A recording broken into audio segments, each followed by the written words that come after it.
Isuka records 63 strikes in 1 year. Criminal charges for Jordan income. Ministry of Health considers buying COVID pill. And blocklisted firms among those selected to build new East Bank Road.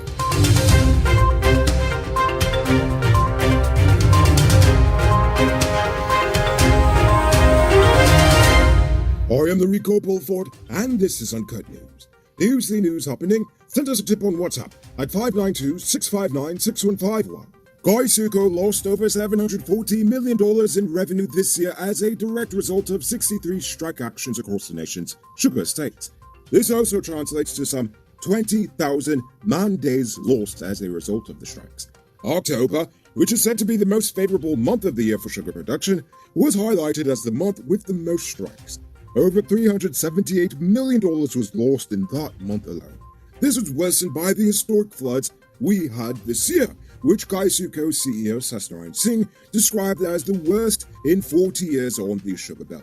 Some 4,300 hectares of sugar canes were destroyed, and Guyana was only able to rehabilitate some 38% of the damaged canes.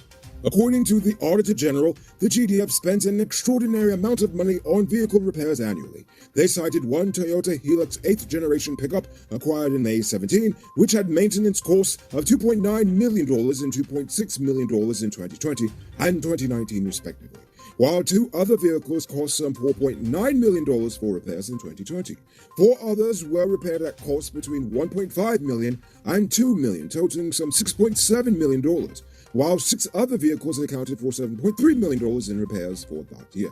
Each of the 18 other vehicles accounted for had repairs at costs below $1 million each. In response, the GDF blamed the age of the vehicles and the wear and tear they received for causing the need for constant expensive repairs. According to CGX Energy, in addition to supporting the oil industry, their shore-based facility in Berbice will have a deep-water port that will be able to facilitate exporting of goods. The oil and gas part should be completed by October 2022. The section of the port that is geared to exporting cargo, including agricultural products such as rice, should be completed by 2023. And based on the current volumes of production, the company's chairman is certain that the export facility would be able to export all of the rice produced in Regions 5 and 6. By 2023, CGX Energy expects to spend about $80 million on the development of the facility. Winston Jordan is expected to be charged next week for his alleged criminal misconduct while he was finance minister.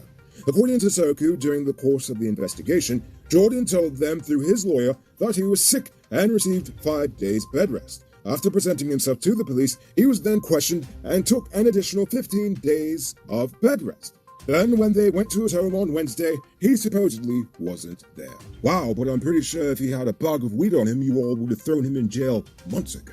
Now's the time to tell you about Best Buy's car of the day.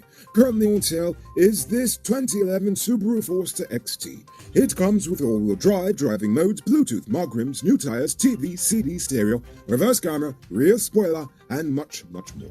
Buy cash for $4.7 million.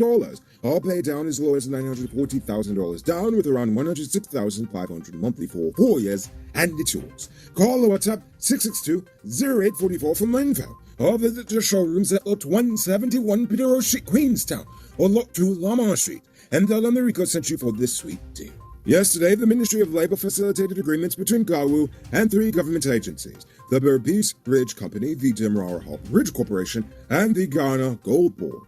The agreement between GAWU and the BBCI will see the company's workers receiving 5 to 27% salary increases and a one-off year-end bonus to the value of 1 month's salary retroactive to last January.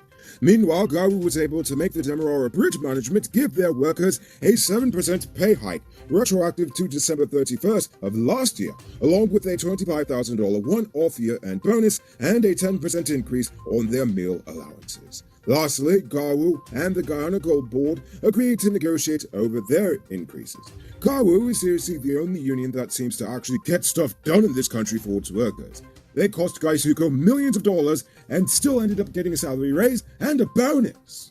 A family of 4 is now homeless after a fire destroyed their home at North Tushin on Wednesday afternoon. Reports are that one tender responded right away after receiving the call. Nonetheless, the home was completely gutted. According to the fire service, it is suspected that it was an arson. Reports on social media indicate that this is the second time this family has lost their home to a fire. 25-year-old convicted arsonist Nigel Dodson is now appealing his 30-year sentence for setting fire to a house at Caneville on the East Bank, resulting in the death of 8-month-old Romaine Seth in 2017. Dodson was accused of burning down the home after claiming that he lost a gun on the premises. Nevertheless, he should be back in court shortly for the appeal. You can move into your very own luxury home in 2022. Lenore Estates, West Coast and Mirage Properties could have you saying goodbye to your landlord in no time. Call or WhatsApp 592-618-5702 and ask about in-house financing. The Ministry of Health has expressed interest in acquiring Pfizer's antiretroviral pill, Paxlovid. This is after regulators in the U.S. recently gave the pill emergency use authorization after Pfizer was able to bribe them with enough money to buy their compliance. Nevertheless, they say that the pill has already been through rigorous clinical testing and trials and has a proven track record of being quite effective in treating patients experiencing mild to moderate symptoms. Meanwhile, Minister Anthony said it is too early for Guyana to consider offering a fourth dose of the COVID shot. Speaking of COVID, it's now time for today's Runner Report. Today, the nation recorded 44 new cases. There are now 1,042 persons dead, 7 in the ICU, and 692 in home isolation.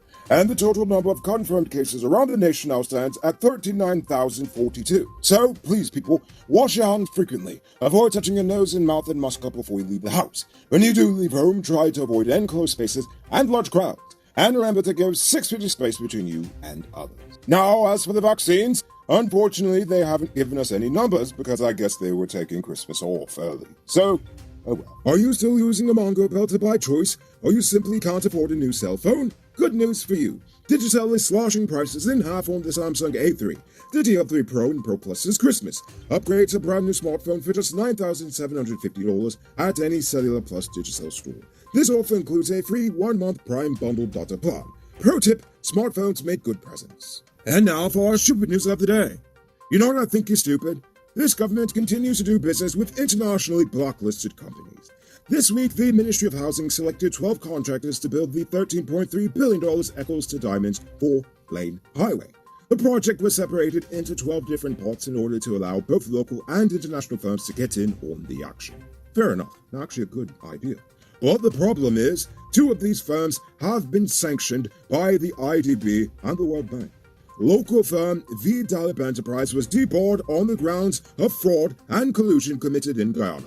They were slapped with a 13-year ban from the IDB in doing future projects for them, effective December 29, 2017 to December 29, 2030.